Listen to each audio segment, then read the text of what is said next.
Gracias por estar compartiendo aquí el mano a mano número 14. ¿Con quién? ¿Y con quién si no? Con el gran Mati Zweig, diplomático israelí, consultor, analista internacional de nota muy, pero muy importante. Así que bueno, venimos a hablar hoy de un tema muy, pero muy importante. Mati, gracias por estar compartiendo. ¿Todo bien? Gracias Alberto, el número 14. Estoy muy contento porque no falta de lo que hablar, incluso el tema que vamos a hablar hoy, la gente a veces piensa que sabe, no sé hasta dónde, es un reino clave y desconocido llamado Jordania.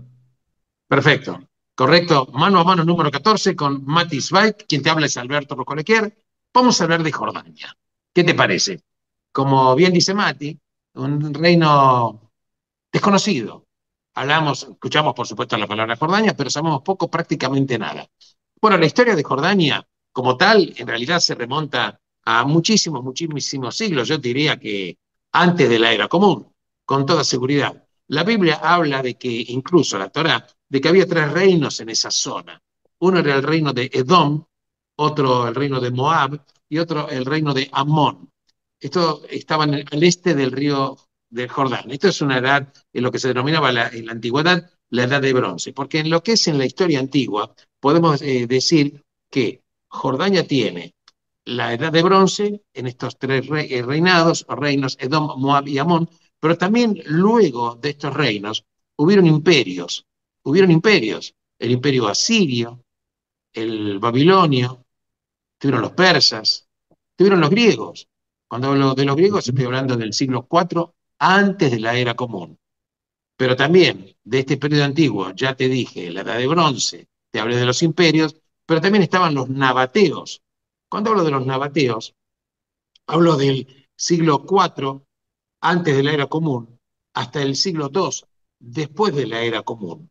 Lo que sería esta ciudad, el lugar importante era Petra. Pero luego del siglo de estos nabateos, luego ahí empiezan a entrar los romanos, y ya estamos hablando después del año 100 de la era común. Y el Imperio Romano, a esta zona de los nabateos, a esta zona lo llamó Arabia Petrea o Petra, que viene de piedra. Entonces esto sería lo que sería Jordania en lo que es la parte antigua, pero quédate que todavía hay más de la parte histórica, y es importante saberlo para saber cuáles son las raíces fundantes de la historia. Luego de la parte de la antigüedad, podemos decir que vino una época romana y una época bizantina. Sabemos que Bizancio fue el imperio romano de Oriente, cuando cae lo que es el imperio romano, luego continúa Bizancio, que es el imperio romano de Oriente. Y cuando hablo de esta era, estoy hablando ya que empezó la era romana o Bizancio empezó del siglo X prácticamente hasta el siglo VII de la era común.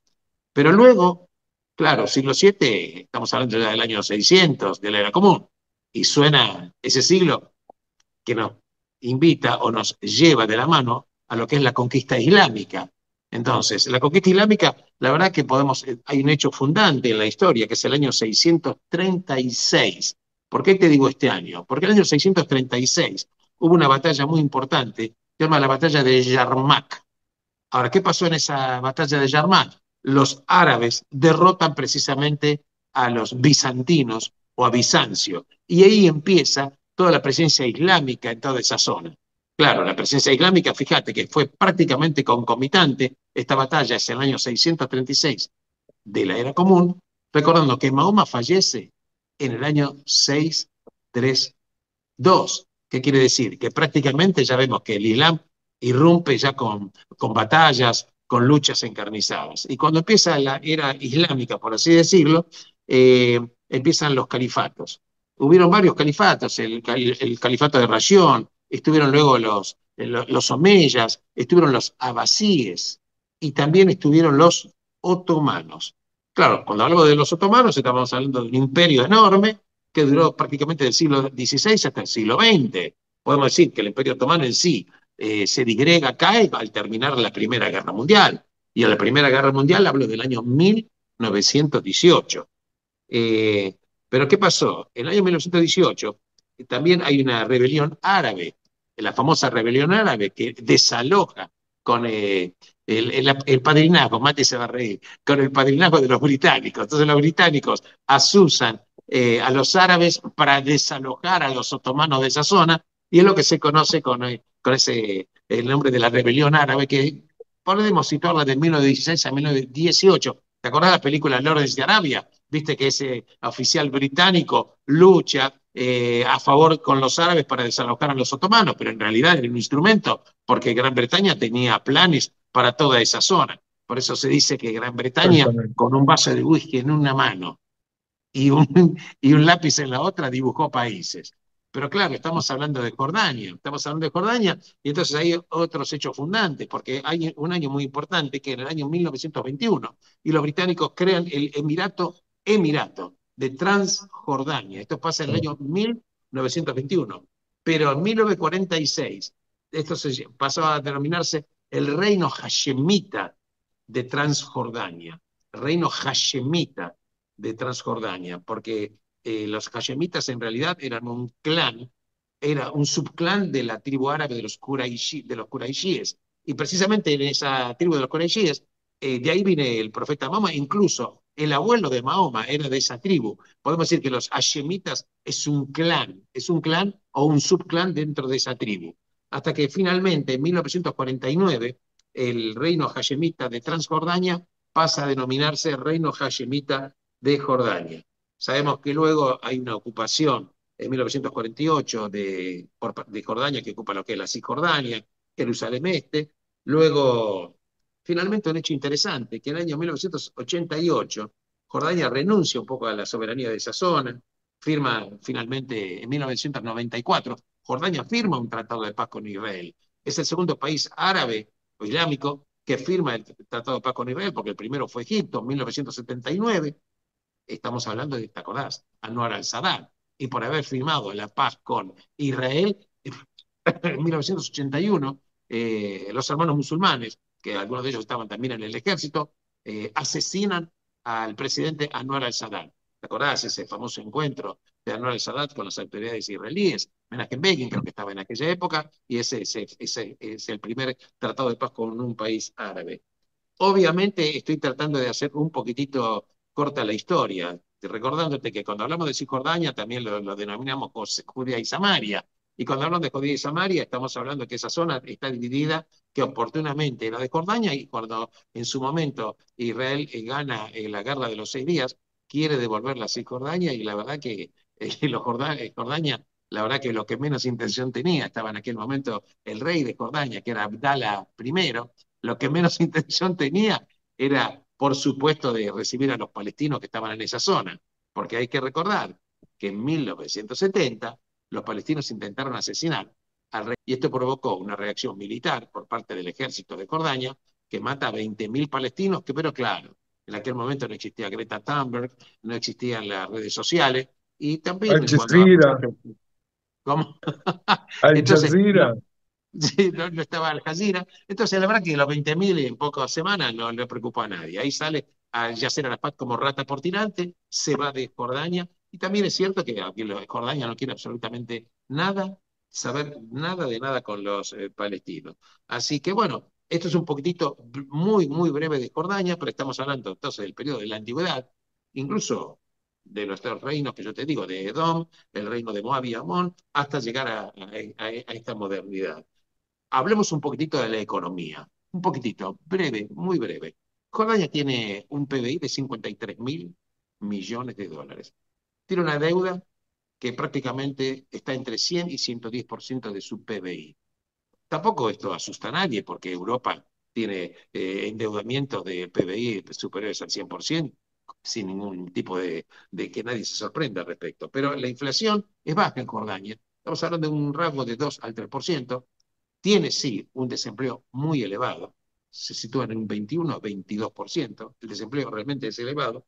Podemos decir que y también tiene un déficit en las cuentas públicas del 6%. En consecuencia, cuando vos tenés una deuda del PBI que te come todo el PBI y encima seguís agregando carbón a la hoguera, ¿por qué? Porque la deuda encima se sigue incrementando por el déficit fiscal que está teniendo el país. Entonces, bueno, evidentemente los tendrán que solucionar como cualquier otro país. Podemos decir que la economía de Jordania, básicamente, 65% de su PBI está explicado por el sector de servicios, un 25% por industria, un aspecto, el mayor productor de fosfatos es el mayor exportador y productor del mundo, en el mundo, es precisamente Jordania. Así que te hablamos un poquitito de la historia, te di un pantallazo de la economía, una superficie pequeña, 88, 89 mil kilómetros cuadrados. Podemos decir que es 4 veces la superficie de Israel, aproximadamente. Un país que tiene 11 millones y un poquitito más de habitantes en esa superficie pequeña, lo cual le da prácticamente un poquitito menos de $5.000 per cápita de ingreso bruto por habitantes. Señor Matizvay, ya está a su disposición este programa. Me encantó lo que dijiste porque, o sea, y hay partes que, bueno, uno no se puede extender, pero sí sería importante hablar de que cuando se hizo la paz entre Israel y Jordania, fue una paz, no te digo más emocionante que con la de Egipto, que era la primera, pero en la parte ritual y ceremonial fue muy, pero muy emocionante porque Rabin y Pérez se encontraron con el rey en el desierto y no se encontraron solos, se encontraron con las planas mayores de todo el comando del ejército y ellos fueron y se pararon en fila y avanzaron y todos los generales y los dirigentes políticos se abrazaron y se apretaron durante varios minutos. O sea, después de haberse matado durante décadas. Esa es la consecuencia de la real paz, porque ahí se firmó una paz real, una paz en la cual se hacía cooperación, se trataba de mejorar todas las relaciones a todo nivel. Israel le dio una gran parte de sus fuentes acuíferas también para poder ayudarlos con toda la sequía y toda la parte desértica y un montón de proyectos conjuntos que, como siempre, al final se chocan con la realidad de no solo de los gobiernos, sino de los pueblos, en los cuales un gran porcentaje es asusado y citado como anti-Israel y todos salen perdiendo. Porque desde el punto de vista económico, por ejemplo, yo no sé si sabe, pero los israelíes no tienen problemas desde que se hizo la paz de comprar tierras, de comprar casas, de levantar fábricas.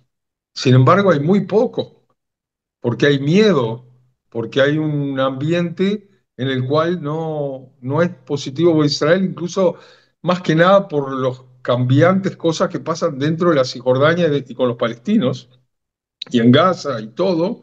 Entonces, eso bloquea las posibilidades de desarrollar más y más la paz y la economía. Incluso yo tengo un amigo druso que se fue a una ciudad del norte, a Erbil, a levantar una fábrica de burrecas y lo empezó, pero no lo pudo seguir, se lo tuvo que dejar a gente local porque el ambiente era hostil incluso para él, que habla árabe y no es judío. Así que no es tan fácil, pero a pesar de todo se mantiene la paz, se mantiene la cooperación entre los servicios de inteligencia y, bueno, tanto al padre como al hijo que está ahora de rey, se sabe, no son solo rumores, que varias veces Israel los salvó con todo tipo de informaciones y otras cosas que no se saben de ser asesinados, por ejemplo. Concretamente, Así te refieres a que que los palestinos odian al rey Abdalá II. y los palestinos, ahora voy a hablar de los palestinos, ¿está bien? Pero primero te voy a decir que cuando uno mira los titulares, uno le parece que es un país moderado, tranquilo, que trata de estabilizar y de estar en el medio de toda la vorágine en la que vivimos. Y cuando uno ve los titulares en Jordania, uno ve, por ejemplo, que el viceprimer ministro, y que es ministro de Relaciones Exteriores y expatriado, que se llama Ayman el-Safadi, acaba de enfatizar que lo principal es mantener el alto el fuego en la Franja de Gaza, que sigan adelante, apoyar a Trump y a todo lo que han hecho, y que ellos también van a tratar de aportar su granito de arena, tal vez hasta incluso dando soldados que entren dentro de esa fuerza internacional que venga de alguna manera a tranquilizar, entre comillas, al Hamas y a poder llevar adelante la segunda fase del plan. Este ministro, por ejemplo, es muy activo, siempre está haciendo cooperación, negocios, intenta, solo esta semana tuvo con el ministro de Relaciones Exteriores de Holanda, de Portugal, todo el tiempo se están moviendo. Por ejemplo, uno lee que el ministro de Justicia acaba de hacer arreglos con Marruecos para arreglar la transferencia de prisioneros y la asistencia legal, o que hay nuevas regulaciones por todo este nuevo mundo que vivimos en el Centro Nacional de Ciberseguridad. O sea, uno mira los titulares y le parece que es un país normal y que todo anda bien. Y no es realmente así porque es un país pobre, con corrupción, y no siempre las cosas andan bien. Pero al mundo, por distintas razones geopolíticas, le interesa que esa sea una isla de estabilidad. A los únicos que no les interesa son, por supuesto, a los extremistas. Y ellos además son pobres porque ellos casi no tienen petróleo y gas, pero tienen un poco. Por ejemplo, esta semana se arregló el suministro de gas de los campos de Risa, se llaman, al sistema energético nacional, pasándole gas licuado, etcétera. O sea, hay un desarrollo. Pero eso tiene que ver también con la cantidad de palestinos que hay ahí. Porque ya sea por el 48, por el 67, por lo que sea, hoy en día la población palestina, que además se multiplica, ha llegado a ser un 65% de toda la población. Es decir, si tenés mm, 11 millones de personas, son casi 7 millones de personas, son de origen palestino o de los árabes de la zona nuestra, de Cisjordania, etcétera. Sí. En realidad hay que entender que, como en otros países árabes, la gente de origen palestino son discriminados en el sector público y en el privado. Incluso tienen cuotas en las universidades, no pueden ir todo el que quiere. Hoy en día se considera que ha llegado a ser el 65%, como te digo, aunque hay distintas valoraciones, no se sabe exacto. Y es muy importante lo que vos dijiste. De 1948 al 67 fue parte del territorio jordano, también la Cisjordania. Después lo perdieron, pero del 67 hasta el 1988 siguieron diciendo, esta población es nuestra, es nuestra, es nuestra, tiene nuestra moneda, tiene nuestro pasaporte, queremos que vuelvan, Israel tiene que devolver los territorios, etcétera. Pero vino el desarrollo de la OLP y del movimiento de autodeterminación palestino, que como bien sabemos comenzó oficialmente en 1964, y entonces también al rey intentó ser parte de esa solidaridad con ese pueblo y aprovechó para decir desde 1988, ustedes no son más parte de Jordania, hagan lo que quieran, traten de recibir independencia, estamos con ustedes, pero no son más parte de Jordania. Y estamos hablando, ¿no?, de hace 100 años, estamos hablando de hace menos de 40 años. 5 minutos en la historia, menos. Eso, y bueno, pero vos sabés que es muy interesante que estuve investigando un poco sobre el pasado de los judíos en Jordania. ¿Conocés muchos judíos en Jordania? No, no hay. Muy poco, No hay pero nada. hay cosas interesantes, porque los judíos siempre fueron vistos como un motor de innovación y de progreso, ¿verdad? Entonces, eh, como yo te decía, de los tratados con Jordania también intentaron y siguen intentando y hay cosas que se hacen. Pero en 1896, por ejemplo, el gobernador otomano de la zona de Carak, Carak es una zona que está del otro lado del Mar Muerto, se llamaba Hilmi Pasha, un otomano, invitó a un judío que se llamaba Shabtai Hizkia, que estaba en un asentamiento del otro lado, del lado israelí, llamémoslo así, de Judea, y le dijo, vení acá a colonizar y a traer progreso a esta zona. y le dijo que compre tierras y que quiere establecer una colonia judía en la ciudad para mover toda la economía de la zona. Ahora, ¿qué se escondía a través de eso? Que había un plan para traer a 600 familias judías de judíos perseguidos de Bulgaria De Bulgaria. y ponerlos en esa zona porque estaban corriendo desde Bulgaria. Después, en el año 1900 exacto, se sabía que había en esa zona 12 familias de artistas judíos. Después, para el año 1920 ya quedaba una familia de judíos. Para los años Claro. 30 ya no, como se dice, no quedaba nada ahí. Ahora, ¿qué pasó? Los británicos querían desarrollar, porque vos sabés que había trenes que iban desde Hiyaz de Arabia Saudita a través de lo que viene a ser la Cisjordania hacia Damasco, hacia Beirut, etcétera. Querían desarrollar lo que se llamaba el tren de Hiyaz, desde Arabia hasta Damasco. Nada más. Entonces Sí, quería hacerlo poniendo judíos en todas esas zonas a donde estaba el tren. Pero entonces ahí vino la declaración Balfour. claro. Y entonces, y eso quedó desde el punto de vista hacia el este para los árabes, hacia el oeste para los judíos. Tenés algo que es fuera de serie, que daría lugar no para una película de Hollywood, sino tres, que es la vida y obra de Pinchas Rutenberg, que era un judío ruso. Yo estuve al lado de la casa de él, al lado del lago Baikal, en el este de Siberia, y se vino hasta la zona nuestra para fundar y hacer dinero, pero también desarrollar la zona. Él fundó la Compañía Eléctrica Palestina, hizo tremenda represa, hizo electricidad para ambos lados del Jordán. Y estuvo desde 1920 a 1927. Es una especie como de isla que está en lo que viene a ser hoy en día la frontera entre Jordania e Israel, cerca de Tiberias.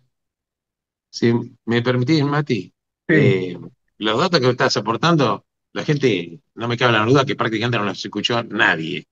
Eh, en cualquier lugar del mundo hubo un judío, incluso en territorio árabe, y especialmente, incluso luego la problemática viene fundamentalmente con el Islam, una visión de este Islam que viene a conquistar, a dominar y pretender ser el hecho dominante, no solamente desde el punto de vista geográfico, sino desde el punto de vista de las creencias. Hablando de Jordania, te quiero comentar, como bien dice Mati, la verdad que el 92 sigue el Islam sunita, el 92% profesa ese Islam sunita. Hay cristianos, muy pocos, 5 o 6%, y también Ujú. hay otras minorías de otro tipo, circasianos, algunos armenios que están dando vuelta por ahí, etcétera. Pero es importante también, perlitas que siempre yo quiero rescatar que trae Mati, perlas, esa presencia judía, esa planta que hizo este ruso, que puede dar energía a los dos lados, tanto a este como al oeste. También otra perla que es importante recalcar, que por ejemplo los palestinos no pueden seguir en las universidades en otros países islámicos, no necesariamente, no es en forma automática, hay como si hubiera un numerus clausus, ¿ok? Sujetos a determinadas condiciones. Palestinos que no son aceptados, si los de Cisjordania quisieran ir a Jordania, no podrían. Bueno, lo mismo que pasa con los palestinos que están en la Franja de Gaza, que históricamente Egipto no les permite entrar. Entonces, cuando hablamos de que Israel y se lo critica, ¿en qué país del mundo vive confesiones en absoluta y total libertad como en Israel? El 20% de la población de Israel son islámicos, son árabes, ¿Y en ¿correcto? qué país, disculpame, hay cuatro o cinco generaciones de refugiados que siguen manteniendo estatus de refugiados y no les dan derechos? Los Ahora es judíos interesante. llegaron a Israel y automáticamente se convirtieron en ciudadanos y comenzaron a progresar. Se acabó. Y estos siguen y siguen también en Siria, también en el Líbano, con lo mismo. Ahora, te quiero decir algo sobre los reyes, porque antes decías Abdala, después el rey Hussein. Ha sido todo un teje y maneje, como en otras casas monárquicas de Europa. Bueno, el padre tuvo varias esposas y varios hijos, o sea que tiene medios hermanos. Y al final lo eligieron a él, que no era el primero que estaba para ser rey, sino su tío, pero su padre lo sacó de costado al final en el lecho de muerte y puso al hijo, al Hussein, que se fue consolidando, pero que tenía una amenaza también. Y ahora esa amenaza siguió con todo tipo de rumores. ¿Y qué pasó en el año 2021? Saltó a través de 150 fuentes periodísticas mundiales, en especial a la rama del DW, el Deutsche Welle, que tiene en Turquía, los que llaman los Pandora Papers. Claro. Como hubo los Panama Papers y todos los Pandora Papers también. Sí, sí, fue también gigantesco y salpicó un montón de gente en el mundo. Mostraron que entre el año 2003 y el 2017, a través de todo tipo de offshores, los reyes se compraron 14 casas carísimas y apartamentos en Estados Unidos e Inglaterra por un valor de 106 millones de dólares, usando 36 compañías registradas en paraísos fiscales. Mati, para eso son reyes. Claro. Son el rey y la reina. Me hace acordar a un país que está por allá, por la Federación Rusa, en el cual el presidente gana 400.000 dólares por año y por eso después de 20 años tiene una fortuna de 150.000 millones de dólares. Es una calculadora Claro. especial que tiene. Bueno, él tenía lo que yo llamaría un ahorro exponencial. Eso, porque la plata trae plata, así como la pobreza trae Claro, más pobreza. sí. Me parece interesante. Ahora, las cartas esas de Pandora Paper nunca decían el nombre de él, sino que lo nombraban como el beneficiario final o tú sabes quién de Jordania, así estaban escritas. Sí. Por supuesto, los abogados defendieron que es del patrimonio personal, que nunca iba a tocar plata del tesoro, del pueblo, No, etcétera, de ninguna manera, no, de jamás ninguna en su vida. manera, pero todo eso hizo subir mucho un sentimiento antimonárquico, pero fuerte, que hoy en día llega ya al 40% de la población, y antes Sí, era sí, mucho menor. Y otro sí, dato interesante es que el 70% de la población tiene una muy mala visión del Parlamento, que por supuesto está controlado por las total. familias hashemitas y sus amigos, a pesar de que hay de todo, ahí hay palestinos, hay circasianos, como decía vos, hay bajáis, yo qué sé, hay de todo. Ahora, ¿por qué todo esto pasó en el año 2021 también? Porque él tiene un conflicto con el medio hermano Hamza, que es el príncipe Hamza, y que tenía un montón de atribuciones y mucha gente lo quería, entonces lo vio como una amenaza y lo puso en arresto primero de cárcel y después domiciliario. Bien. Y además no fue así nomás arrestado Hamza, fue arrestado junto a Basen Awadallah, que es el jefe de la Suprema Corte, era y que es Sí, sí, visto sí. como el más corrupto de Jordania. Ahora, Ahora, ay, sí, te quería decir una cosa de lo que vos dijiste sobre la parte económica. ¿Por qué igual se mantienen?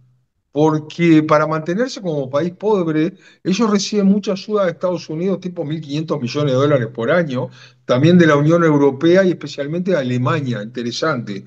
Y además tienen como en el noroeste, perdón, tienen más de 1 millón de refugiados, la mayoría sirios, un poco de iraquíes, Sudán y otras cosas.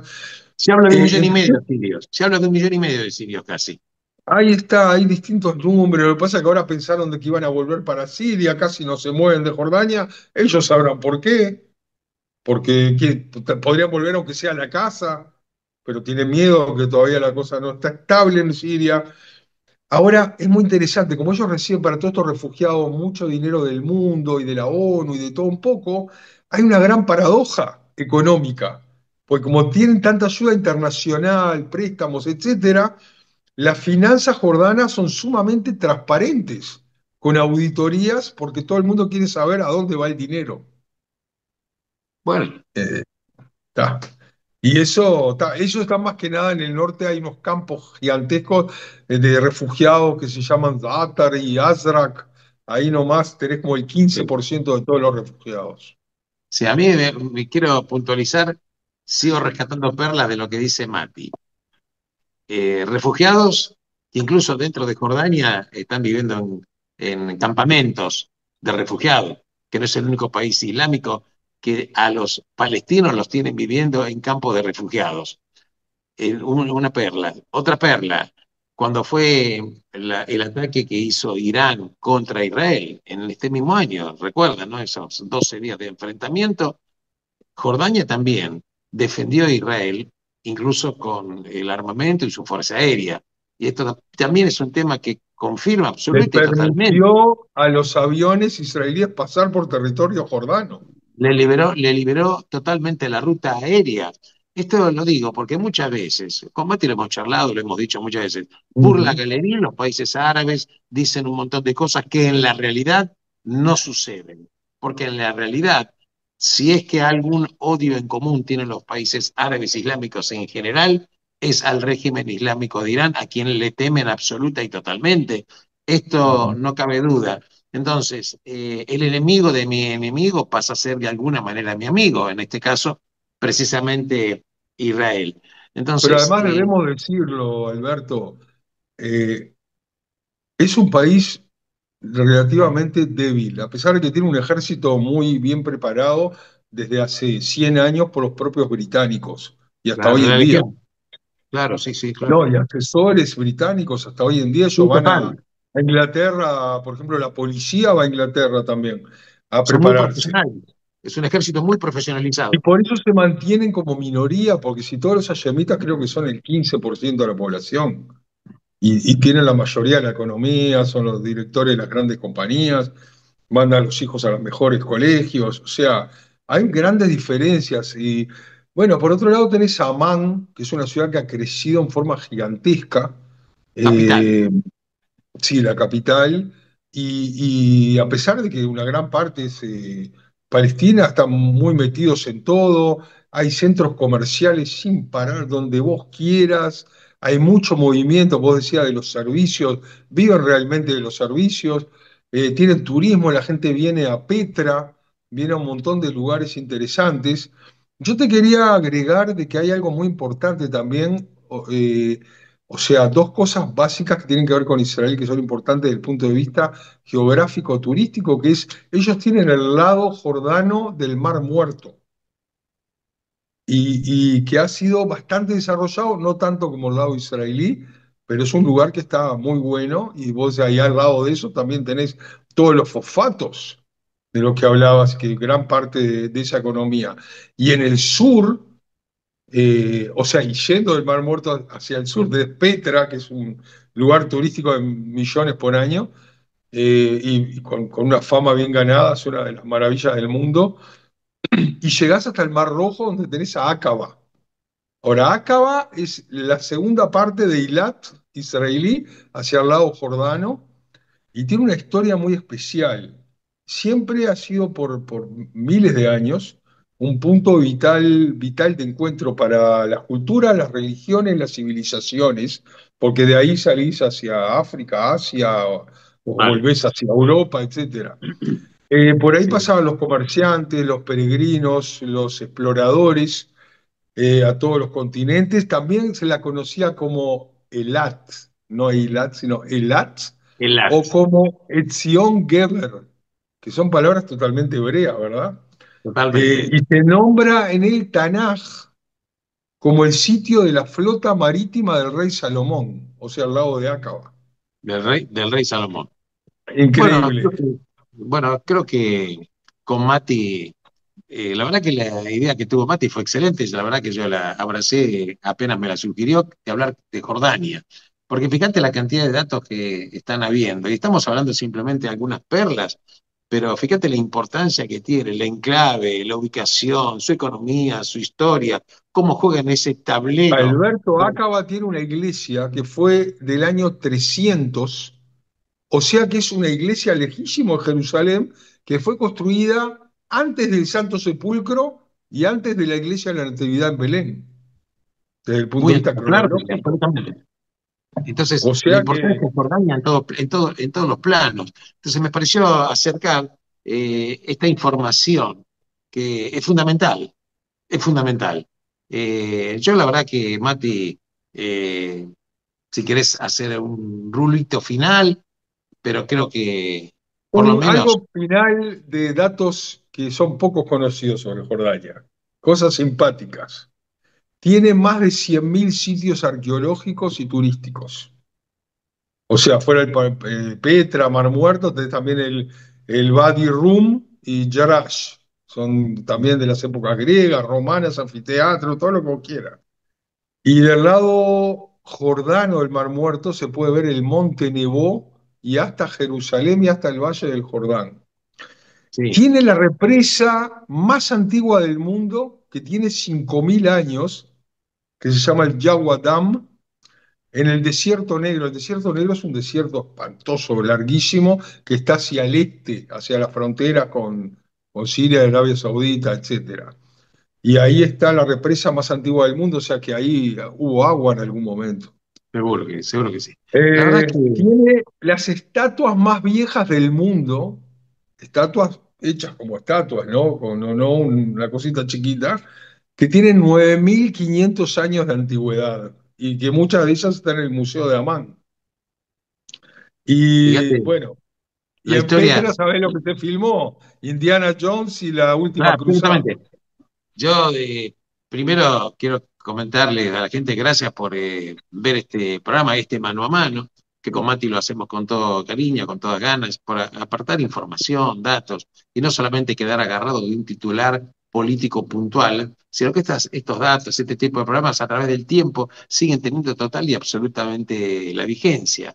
Así que fíjate vos, hemos hablado de Jordania, del tiempo de la edad de bronce, ya la Biblia habla, la Torá habla de los reinos y todo el devenir y el desarrollo. Así que Y también una historia, conclusión económica, porque uno historia, siempre habla economía, de que la economía fuerte y la economía fuerte, o puede ser en Argentina el peso fuerte, sí, etcétera. El dinar jordano es más fuerte que el dólar. Un dinar jordano es 1,4 dólares. La sí, relatividad de la economía. absolutamente. Sí, sí, son cosas increíbles. Yo, por supuesto, Mati, gracias por, no digo, bueno, hacemos el programa con Mati en forma conjunta, con toda la gana, con toda la información. Y gracias a ustedes, que siguiendo este programa les voy a invitar a que se suscriban en YouTube, viste la campanita, y por supuesto dándole las gracias a Dori Lustrón, que es la banda más de Por Israel, a quien por supuesto le agradecemos porque este programa va a estar en YouTube, también lo va a publicar Por Israel, este medio de información israelí, de primerísimo, absolutamente nivel. Mati, un abrazo enorme, gracias por compartir este mano a mano y los volvemos a reencontrar ya, por supuesto, próximamente porque va a haber muchas manos más en este mano a mano con el gran Mati Zweig. Muchísimas gracias por Y con el estar con gran nosotros. Alberto. Muchas gracias. Gracias.